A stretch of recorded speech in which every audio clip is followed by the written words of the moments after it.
This week on The Grit Crusade, we're super busy and we're super tired. We tend to revert back to this thing of the default mode, or the way we've always done things. Isn't that like the curse of like every business or progress anywhere is, well, this is the way we've always done it. So let's take that concept and apply it to your life here. Hey Grit Crusaders, my name is Brooke and I'm your host today here on the Grit Crusade podcast. Welcome or welcome back. If it's your first time, I'm so glad you're here listening. And if you're returning, I'm glad to have you back. Today, it's just me and you. Sometimes I have a guest on here, and sometimes it's us just talking about the real things that happen in life, where we get real in the trenches of life, relationships, and business. And you are in for a treat today, because today we are talking about how you can escape your default mode. And the first time I heard this, and you may be like me, I was like, my default mode, like, isn't that something that happens on a computer or like in technology or something? But when you start to think about the fact that our brain is a giant supercomputer, the default mode starts to make a little sense. So I may burst your bubble here, but if you Google default mode, you're going to find tons of brain research. And that's not what we're going to talk about today. We're going to talk about today how this can show up in your life and how you can avoid living in your default mode. Okay. All right. So I don't believe it's by accident that you're here today listening. I feel like that every time someone tunes into the podcast, it is completely intentional. It is the universe. It is God.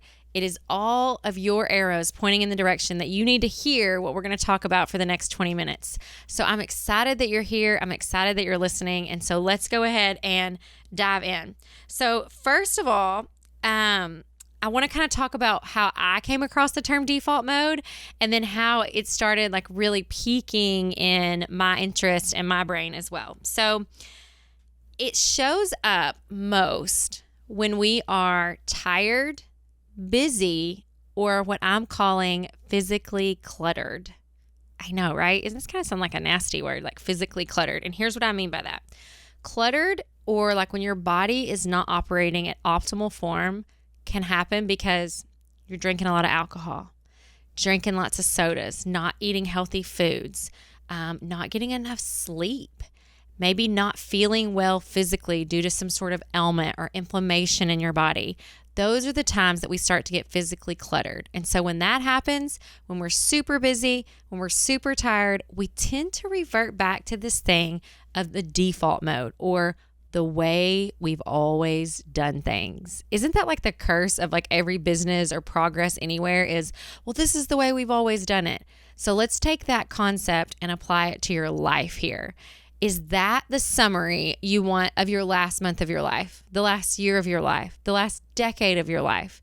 Do you want to end your time here on earth and have done it the way you've always done it? Maybe, but maybe not. And if not, that's what we want to explore today, and think about like, what is your default mode, and also how do you not live there? So your default mode also happens when you don't have think time, okay? Like air quotes for those listening on podcast platform, I'm air quoting here, your think time, or any downtime to really think about what's going on, in your life. So here's a little experiment. I want to take you kind of down a road together. All right, you ready? Are you here for it? So I want you to think back to the last really busy day or week you've had. So maybe that could be today. Maybe it's today. Maybe it's this week. Maybe it's last week. During that really busy time or busy season, how many times did you reach out to somebody just to check on them? How many times did you think about your goals? How many times did you think about that vision board you created? Or were you so focused on your to-do list and what you needed to get done that all of that went out the window? Did you have plans to eat healthier and not go through the drive-thru as much, and to not drink as much alcohol, and to get more sleep? But then you just got busy, and then this happened and that happened, and then all of those things went out the window. And now we're back to your default mode. And if you're like me and many other Americans, and we do have some listeners that are international, so thank you for being here as well. And if your experience is different, tell us in the comments too, okay? Especially on YouTube, because we love reading those. But if you're like me and most Americans, the plan falls flat. When life gets chaotic, we go back to how, are you ready for it? The way we've always done things, or our default mode.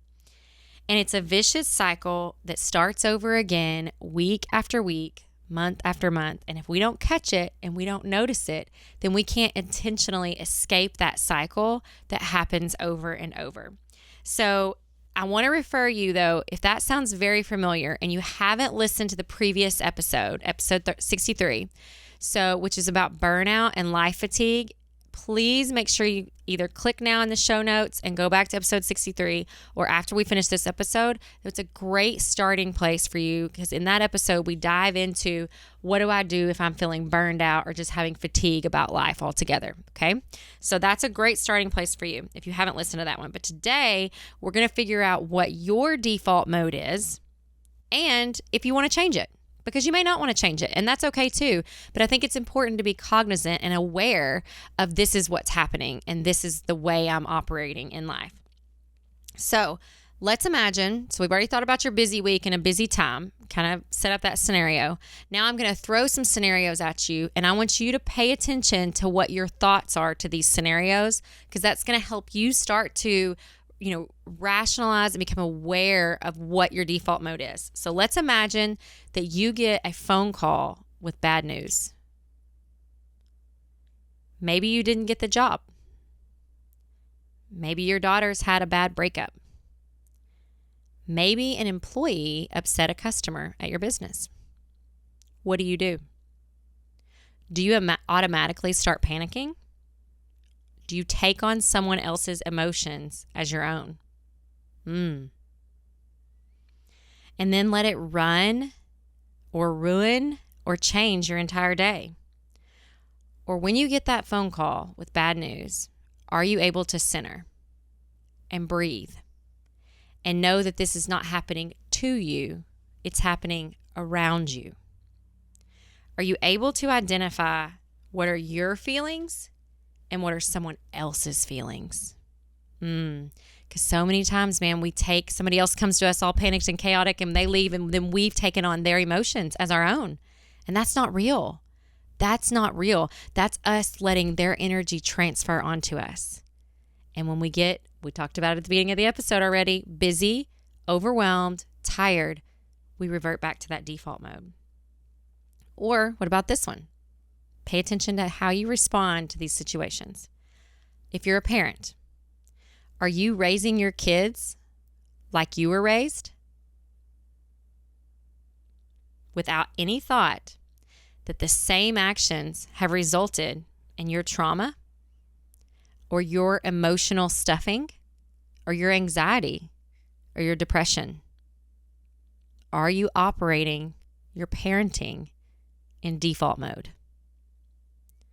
Or maybe you're spending all of your energy bitter and blaming others. And you are comparing their success to yours and explaining away why you're still renting versus owning a home. Or why they got the job and you didn't, versus turning inward and looking at yourself and the things that you can do to make you a better person. Is your default mode the thief of joy, which is comparison? Because so many times when we're looking outside of us, we're practicing bad habits by continuing to compare ourselves to others. I had a friend who was y'all probably, I'm giggling saying this, you probably know these people, right? They are like the constant, I'm off Facebook, I'm back on. I'm off Facebook, I'm back on. And like they have to get off all the time because Facebook's toxic and I can't handle it, because they just sit there and compare their lives to everyone else. For me, like I'm excited and happy for other people, but in an unhealthier version of any of us, we could be that person that is letting comparison steal our joy. And that's another type of default mode. All right. So we've established that when this happens is usually when life is starting to get away from us. It's getting out of our grips. Crazy, chaos, schedules, tired, fatigue, those things. We've talked about a couple of different times that we could be slipping into default mode. And so now we're going to talk about how can we escape that behavior? How do we get away from that? What do we need to do to avoid living in this default mode of life? But first, we're going to do our Trivia in the Trenches segment, which is my favorite segment on the podcast. So if you are new and it's your first time listening, welcome. I like to try to stump you with trivia. If I have a guest, I'll try to stump them, but I get some secret joy out of just trying to see if you knew the answer. So I'm going to give you long enough to think of the answer, but I'm not going to give you long enough to look it up, okay? All right, here we go. So, what popular soft drink claims to have 23 flavors? Dr. Pepper! I am not a soda fan because I do not think it's good for you, but I am a nostalgia fan, and I do love the stories of the great brands that were built in America, and Dr. Pepper is one of those. So, what are those 23 flavors? Well, Dr. Pepper has never technically released this, but according to sporked.com, like not forked, but sporked, like a spork, like Forky in Toy Story. I know, right?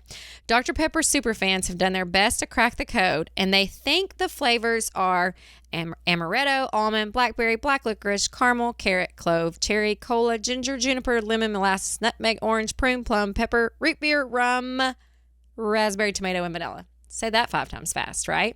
So that's what they think that the flavors are. So maybe they are 23 flavors of Dr. Pepper. I didn't know that. Maybe you knew that. If you did, drop it in the comments.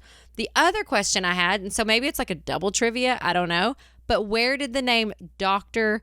Pepper come from? Because if you think about that, that's actually like a super weird name. And here's where it came from. The drink was originally made in Morrison's Old Corner Drugstore in Waco, Texas. And it was first sold in 1885, and Wade Morrison, the drugstore owner, named it Dr. Pepper after Dr. Charles Pepper, who was a Virginia doctor that was father of a girl Morrison was once in love with. Dun dun! Young love led to the name of Dr. Pepper. I know, that's fun, right? All right, so back to the podcast, and what we're talking about today is how do we escape these repetitive behaviors, and how do you escape your default mode? And so this sounds really simple, and I don't care how far advanced you are in life, there is always a time and place for this. So if you're like, I already did that, well, I'm going to caution you to humble yourself a little bit and know like you could still do it again. But here is the very first thing to do to make sure that you are escaping default mode and not repeating these cycles of just blah where you're not getting anywhere in life. And the first one is, can you answer this question? Have you decided what you want out of life? Huh? Well, how do you know if you don't want to be in default mode if you've never taken the time to actually decide what it is you want? So I encourage you, take a half day off work or lunch with yourself or a weekend away and spend some time journaling or making a vision board or creating a life plan and thinking, what do I want in life? And I would, there's all kinds of research out there, so I'm not going to claim I'm an expert on the research part of this, but I would caution you from going beyond 10 years, okay? Because that seems like a lifetime away. But you could start with 5 years, 3 years, 1 year, 1 year from now. What do I want to be different? And don't limit it to what you actually think you can do. There's time for that later when you're goal setting and being realistic, right? But what is it that you want? Do you want to be a personal trainer? Do you want to own your own dog boarding business? What do you want to do? What is your dream? Because I don't think you can ever escape like not doing something if you want to know, unless you know what it is you do want to be doing. So what is it that you want to be doing? That is the first step from escaping this default mode. What do you want to be doing? And think of it more than just work. Do you want to become a baton twirler? Do you want to learn how to pole dance? Like, I want to learn how to pole dance. I've not taken any steps to actually trying lessons, but I want to take pole dance lessons. No, I'm not going to the strip club. That's not my evening entertainment. But I think the upper body strength and I'm not super rhythmic with dance. I just feel like it would be like open up a whole new side of energy in me. So I think it would be really fun. I have like a lot of respect for the art and the competition side of pole dancing. But what is it that you want to do? And do it. I'm a terrible gardener, but I love it. And I just try to learn a little bit more at a time instead of trying to, dive into the whole encyclopedia. But what do you want to do? What do you want to do spiritually? What do you want to do in your relationships? So figure out what it is that you want to do. And here is the second, and this to me is like the only way I stay moving forward in my life. And this is it. This is like the big secret, okay? I don't think I've ever talked about this on the podcast before, so write it down. Do you have it documented? So once you decide where you want to go, you've got to have it documented. And here's why, okay? And then we'll talk about what that documentation could look like. Someone's going to die. Someone's going to wreck their car. Someone's going to have a house fire. And these someones are going to be people in your circle, in your family. So you're going to get sick. You're going to have surgery. Your pet's going to pass away. You're going to have to go across the country to get something and come back home. And when that happens, you're out of routine, you're off schedule, and everything seems chaotic. And then you open that list of goals back up and go, where was I going? Because it's okay to get off as long as we have a lighthouse to come back to. So whether it's a goal list in your planner, a life plan document you've created, a vision board. I've got a girlfriend, Elizabeth, who she's created a vision board of cutout magazine, clippings of things that she's wanting to happen in her life. There's a lot of power in manifesting those things and looking at them every day and turning your sails that direction. But you've got to have that lighthouse that's shining the path in the direction that you're wanting to go, because life is going to happen. You are always in one of three places. You are either in the middle of a storm, going into a storm, or coming out of a storm. So when you are in the middle of that storm and you're coming out of that storm, you got to have that lighthouse to look back to. So you have to document it. If it's sticky notes on your mirrors, okay? If it is something, there's apps where you can record like affirmations or record you reading your goal statements out loud in present tense, like I am a millionaire, if that's a goal for you. Not a goal for me, but it might be a goal for you. I am a millionaire. And then you listen to it before you go to bed. There's tons of different ways to document, but you got to have it documented. It's not enough to think it. You've got to write it down and have it somewhere that you see it. And that goes to our third point, is you got to keep it visible. You have to keep it visible. And sometimes I'm not very good at this. Like sometimes it'll be 2 or 3 months will go by and I'll flip back to the front of my planner, because I use the full focus planner, and we'll link that in the comments for you as well. And I'll go to the planner and my goals are written in the front for the quarter. And I'm like, oh my God, I forgot about that. I mean, I had a goal for the entire year of 2023 to do the floors in my house. I live in a really old house with, a natural hardwood. And I did not one time put that on my schedule. Huh? I mean, when did I think I was going to get the floors done? Just like osmosisly? I don't know. But I never scheduled it because I didn't keep that goal visible in front of me and looking at it often enough. Okay. So make sure that you have first decided what is it you want out of life, because your default mode may be fine. You may be doing the damn thing and proud of yourself, and you just want to keep on doing it. And honestly, there's nothing wrong with that. But if there is that disconnect between what you're doing and what you want to do, you got to acknowledge it. You've got to write it down. You've got to keep it visible. And this is like a bonus points. I don't even have this in my notes. This is bonus, is share it with somebody. Because research does show that by verbalizing your goals, saying them out loud, and telling them to someone else, your brain reacts in a way as if you've already accomplished them. What? I will become the next president of my company. Maybe that's your goal. And once you say it, your brain is going to start turning your direction and your focus to becoming that president. And everything you do will start aligning with that. I believe it. It's true. Because life happens. And when life happens, we have to be able to acknowledge it and then have that place to go back to, because it's not enough to just think something. That's not how real action happens. So if you want to escape your default mode, if you want to get out of always backsliding back into those habits, these are real practical steps that can help you get into the right direction. And so these are my last little tips and thoughts for you, okay? Society loves black and white. They love to put you in a box. You're this or this. But you don't have to be. You don't have to be a worker or a boss. You can be both. You don't have to be a mom or a preacher. You can be both. You can be uniquely you And you can be colorful. You can color the whole rainbow, and it doesn't have to be this or that. It doesn't have to be black or white. You can be uniquely you because you're the only one that can leave the impact on this world that you were designed to do. The only one. No one else has your collective amount of strengths, skills, and ultimate fingerprints that you can leave on this world. And I cannot wait to hear the stories about you doing just that. Until next time. Thanks for listening to the Grit Crusade. I'm Brooke Plack. Join me again next week on your favorite podcast platform or on YouTube. This podcast is produced by ClintonCreative.com.